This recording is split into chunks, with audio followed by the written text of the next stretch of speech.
La vidéo d'aujourd'hui est la suite du premier volet de cette série. Bon, vu que tu es encore là, je pense que tu as déjà vu le premier épisode. Alors allons-y.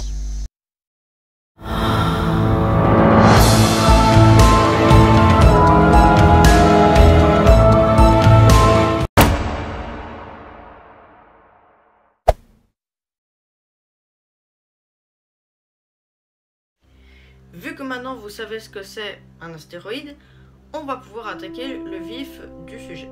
Dans le dernier épisode, j'ai parlé en gros de plusieurs impacts de cratères qui ont lieu un peu partout autour du globe. Mais ce qu'il faut savoir, c'est que, il y a eu des impacts au Mexique et aux États-Unis. Mais je vous ai pas encore parlé de ce qu'il advient du crash qui a lieu en Russie, enfin en Sibérie si vous voulez être plus précis. Pour parler de ce crash, il faut revenir dans les années 30. Dans les années 30, en gros, entre les Américains et les Soviétiques, la tendance, elle n'est pas trop... c'est un peu tendu entre eux. En gros, c'était la guerre froide. Et du coup, si j'ai envie de vous dire, c'est que j'ai envie de vous dire pourquoi, j'ai envie de vous dire maintenant, pourquoi je vous ai parlé de ce que c'est la Sibérie, et surtout pourquoi je vous dis que c'est craché en Sibérie. Alors, c'est pas pour de la thune, mais c'est pour une raison. La raison, c'est que, en gros, à l'époque, l'URSS était un gigantesque territoire. Le territoire de l'URSS englobait les États baltes, le Tadjikistan, le Kazakhstan, les Tadjikistan, etc. et la Sibérie. Donc en gros, c'est là que la comète s'est crashée. Pourquoi je dis la comète? Ça aura son importance pour plus tard. Donc en gros, maintenant, je vais faire un petit résumé du crash, en fait, de la comète en Sibérie. Donc en gros, on va faire un petit contexte maintenant, donc juste un petit contexte pour mettre un peu dans le bain. Donc dans la nuit, on peut voir des étoiles filantes. Bon, je sais, dit comme ça paraît un peu bizarre, mais vous allez comprendre pourquoi. Donc en gros, comme j'avais dit dans le dernier épisode, en un an, c'est 100 000 tonnes de cailloux qui pénètrent dans l'atmosphère et qui fondent sur Terre. Donc autant dire, on n'est pas à l'abri. Ne vous inquiétez pas, ces astéroïdes et ces petits cailloux, c'est rien. C'est rien comparé aux météores cratères, ou encore à ce que vous verrez plus tard. En tout cas, c'est rien du tout, hein. Tout ça c'est du bibicha, c'est rien du tout comparé à ce qu'on peut voir. Et ce qu'il faut savoir, c'est que, en gros, dans la nuit, si vous voyez une étoile filante, c'est en gros un caillou qui serait en gros pénétrant dans l'atmosphère, et ça fait partie des 100 000 tonnes de cailloux qui pénètrent dans l'atmosphère. En gros, ces astéroïdes font entre 1 et 40 cm. Mais que se passe-t-il si l'astéroïde est encore plus gros? Enfin, il est plus gros, mais en termes de centimètres et de mètres, il devient encore plus... il a encore plus de masse. Et bien, en fait, ça sera encore une fois une étoile filante. Donc en gros, s'il fait plus de... je sais pas, il fait genre 30 ou 40 cm, et la désintégration va durer plus longtemps, et l'étoile filante sera beaucoup plus visible dans le ciel. Mais que se passe-t-il si elle est vraiment encore plus gros? C'est-à-dire qu'en gros, il fera entre 1, vraiment, il fera peut-être 1 km, 5 ou 6. C'est là qu'on peut assister à des événements un peu rares, ou ces événements où on peut voir la chute du météorite.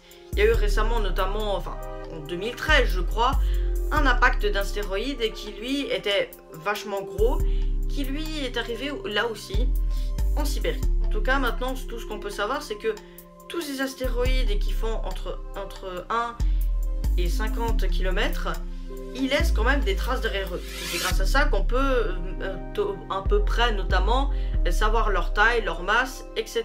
Dans ce cas de cette comète qui a donné naissance à ce cratère, la comète, en gros, ils ont estimé qu'elle faisait en gros 15 cm. Et en gros, elle a donné naissance à un lac. Entre nous, je vous dis que là, ça doit être bizarre comme je le dis comme ça, où je dis que notamment, c'est une comète et c'est pas un astéroïde, et que le cratère, ça devient un lac. Mais si vous continuez à suivre l'histoire, vous allez comprendre pourquoi. Maintenant, entrons dans le vif du sujet. Donc, en gros, à cette époque, notamment, un homme, c'est un peu monsieur tout le monde, témoigne de ce qu'il a ressenti au moment de l'impact. C'est notamment, ce qu'il dit notamment dans ce témoignage, que je n'ai pas sous la main, mais que vous pouvez aller voir sur la vidéo d'Astronogeek qui parle également. du sujet. Donc en gros, dans son témoignage, il dit avoir ressenti des tremblements de terre, les oiseaux qui migrent derrière lui et de la foudre. Mais en tout cas, ça c'est pas tout, car plus tard, un autre homme, qui cette fois-ci est un enquêteur, va mener une expédition pour trouver les lieux de l'impact. Notamment, pour trouver les lieux d'impact, il a notamment fait appel aux gens qui ont vu, notamment ce qu'ils ont vu après la chute de la météorite, enfin la comète vers le sol. Ils ont pu finalement trouver, et ce qu'ils découvrent, c'est en gros une forêt sur 200 km qui a été dévastée et les arbres ont tous été couchés sur le sol. Donc en gros, tous les arbres ont été couchés sur environ 200 km.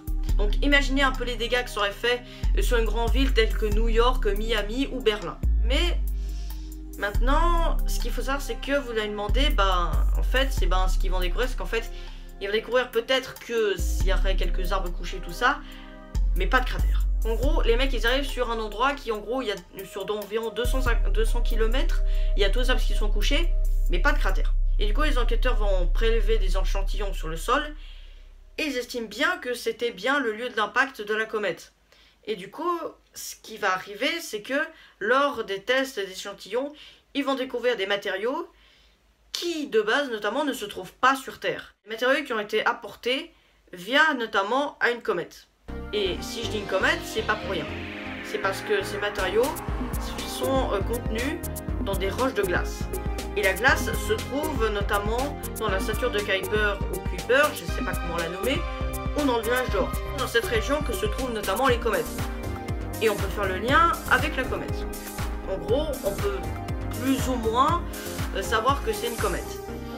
Maintenant, reste maintenant à prouver la théorie pour le cratère. Donc, pour le cratère, là, il faudra un peu hésiter parce que là, ça va peut-être partir un peu trop loin, mais ils vont essayer, ils sont sur deux. Les mecs, je pense qu'ils vont quand même assez trouver. Et vous allez voir ce que ça va donner. En gros, ils vont faire leurs recherches, ils vont faire leurs trucs, tout ça. Et ils vont commencer à pointer du doigt un lac. Donc en gros, j'ai dit au début de la vidéo que c'est un lac. Hein. Vous voyez maintenant le rapport. Donc, en gros, ce lac, c'est le lac Tchéco. Qu'a-t-il de spécial, me direz-vous? C'est sa forme et c'est son âge. En gros, ce lac, sur les cartes, avant le crash de la météorite, n'était pas présent sur les cartes. Mais dès que le crash est arrivé, le lac est instantanément apparu. Comme s'il était apparu par magie, d'un claquement de doigts. Donc en gros, ce lac est un peu un mystère. Et ils se disent, vu que la comète était faite de glace, c'est peut-être lui qui aurait peut-être donné naissance au lac. Je sais pas. Donc, ils font leurs recherches à nouveau, ils commencent de nouveau à sortir leurs crayons et leurs trousses, et ils finissent par affirmer en gros que c'est bel et bien, un morceau de la météorite, et ils vont nous faire en gros un scénario très simple, et en gros avec beaucoup de détails, mais nous, on va déjà un peu simplifier le scénario, parce qu'il y a déjà énormément de détails dessus, qui ne seront pas très utiles pour cette vidéo.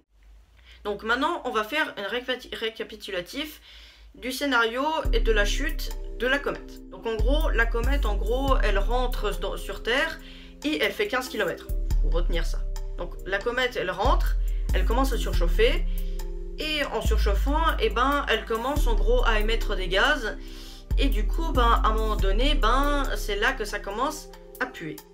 La comète, notamment, elle va commencer à se désintégrer et à commencer à éjeter des petites particules tout autour. Donc en gros, elle commence à se désintégrer. Et du coup, en se désintégrant, à un moment donné, elle va exploser. Donc en gros, vous vous rappelez notamment des deux techniques là qui permettaient de désintégrer, où il y avait un côté où c'était totalement disparu, ou un autre où ça se séparait et il y avait plusieurs morceaux qui se crachaient un peu partout et qui s'éparpillaient.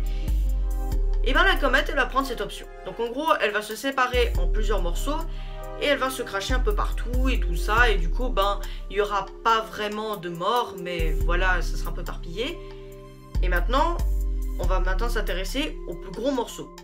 Le plus gros morceau, on ne sait pas quelle était sa taille, mais on estime qu'il a laissé derrière lui un cratère de 400 km. En gros, ce cratère, ce cratère, il était bien profond, hein, parce que voilà, un cratère.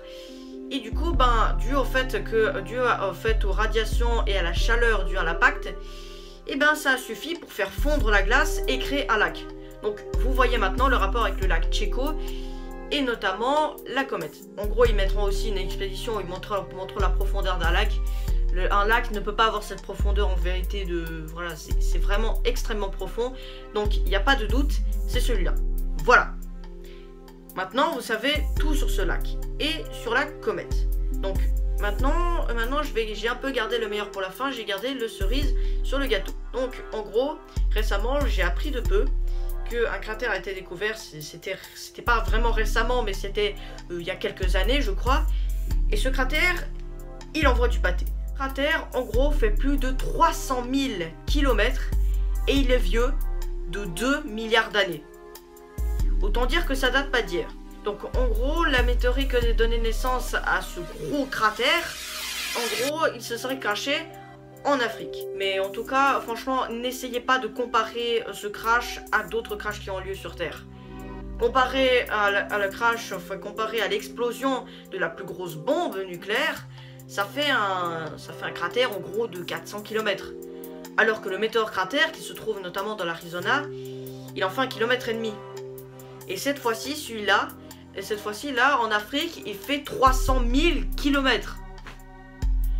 Donc ça sert à rien de le comparer. Donc maintenant, j'ai rien à dire dessus. Donc, en tout cas, j'espère que cette vidéo, elle vous aura plu. En tout cas, n'hésitez pas à liker, à partager. Donc vous pouvez le constater que j'ai modifié mon intro et j'aime surtout cette intro maintenant. Ça fait un plaisir de pouvoir enfin, parce que c'était en fait une idée de base que je voulais en fait. C'était de faire un truc, voilà, un petit peu comme ça, un peu vieux. Et puis je pense que vous avez déjà vu l'intro, mais si vous voulez, vous pourrez aller la voir à nouveau. Donc surtout n'oubliez pas, soyez guidés et cherchez la vérité.